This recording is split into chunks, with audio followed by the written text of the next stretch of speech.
You hear it all the time, right? The economy's up 2% this quarter. It's presented like we just scored the winning goal. But what if it's all a bit of an illusion?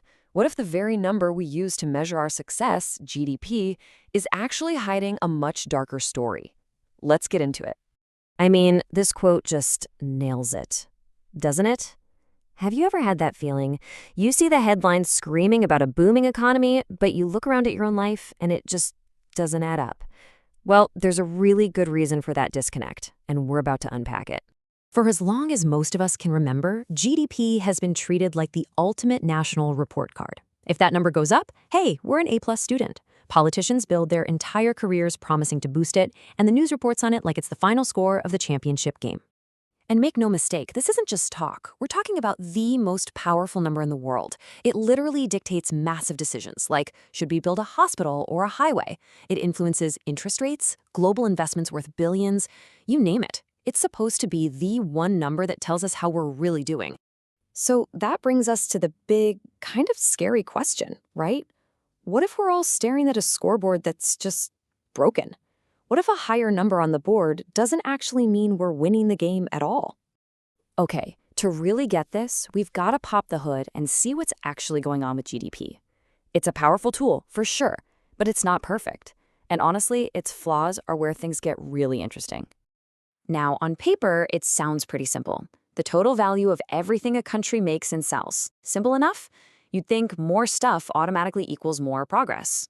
But, and this is a big but, what if all that stuff, all that activity, isn't actually making us any better off? And this is the absolute crux of the issue. GDP is basically just a giant adding machine. It counts every dollar spent, period. It doesn't care why the dollar was spent. So $1 billion spent building a new cancer research center, that counts. $1 billion spent cleaning up a toxic chemical spill, to GDP that looks exactly the same. It's just activity. And think about what that means. All the things that actually make a society worth living in. The unpaid work of a parent raising a child. The volunteer building a community garden. The value of clean air or water. None of it. It doesn't even show up on GDP's radar. It's all valued at zero. Okay, here's maybe the best way to think about it. Imagine GDP is like a step counter on your phone. It can tell you you've taken 10,000 steps today. That's a lot of activity. But it has no idea if those steps took you to the top of a beautiful mountain or if you just spent the whole day walking in circles in a parking lot. It measures motion, not progress. And this is where it gets really weird, kind of upside down, actually. Because GDP only cares about activity. Sometimes bad things can make it go up. Yeah, you heard that right. Disasters can actually look like a good thing on the national balance sheet. Let me show you what I mean. We're going to use a classic idea from economics to explain this. It's called the broken window fallacy, and it's a super simple story that reveals a huge flaw in how we think about the economy. All right, so here's the setup. Some kid throws a rock and breaks a baker's window. The baker has to pay a glassmaker, say $50, to fix it. The glassmaker then takes that $50 and buys bread from the baker. Hey, look, money is moving around. The economy is stimulated. That broken window is actually a good thing, right? Well, not so fast. This is the classic mistake. What we don't see is what the baker would have done with that $50 if the window had never been broken. Maybe he was going to buy a new suit. In that case, the tailor would have gotten $50. So the community isn't any richer. We've just replaced a window instead of getting a new suit. No new value was created. We just got back to zero. Now, just scale that up. An earthquake hits. A hurricane floods a city. The cleanup and rebuilding effort costs billions of dollars. And you know what? All of that spending makes GDP go way up. But just by looking at that number, how can you tell if we're actually growing or just desperately trying to rebuild what we just lost? And believe it or not, it gets even worse. You can actually make GDP grow by just consuming your existing wealth. It's like if you lost your job but kept spending by draining your savings account. To an outsider just looking at your spending, it looks like you're doing fine, but you know you're actually getting poorer every day. A country can do the same thing, and GDP will see it as pure income, not as draining the national savings account. So the big question is, if GDP is this flawed, why on earth are we so obsessed with it?